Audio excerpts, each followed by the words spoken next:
Good day to my future employer. I am Glenda M. Flores, 36 years old, single from the Philippines. I have a son, one boy, he is already 16 years old. I have experience here in the Philippines working as a helper. And also, I have experience working in Hong Kong, serving a family consisting of 3 members. The madam stay in and the sinsang is working and their newborn baby, and also have 2 small dogs.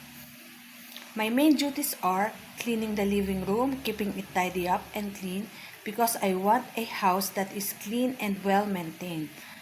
In my duties, it includes cleaning also the kitchen. I am the one in charge of keeping it tidy up and making sure that all the things in the kitchen are in its proper place and making sure that the food we prepare is nutritious and healthy. Also in my duties are including cleaning the toilet. And also, I am the one who is in charge of cleaning the bedroom, keeping it tidy up and well organized.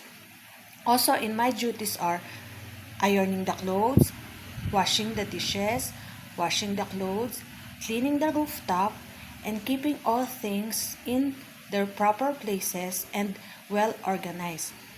I am choosing Hong Kong because of the high salary it offers and because it has the fair law for domestic helpers. That's why I still want to work in Hong Kong and be more productive in my work. And I would like to stay in Hong Kong for my employer as long as my employer needs me. I am a hardworking person, cheerful, friendly, trustworthy, and I can learn and adjust to new things so that my work ethics will be more wide and I can serve my employer very well. I hope you choose me as your helper and I will do my very best for my job to be well and have a harmonious relationship with my employer. Thank you very much and God bless you.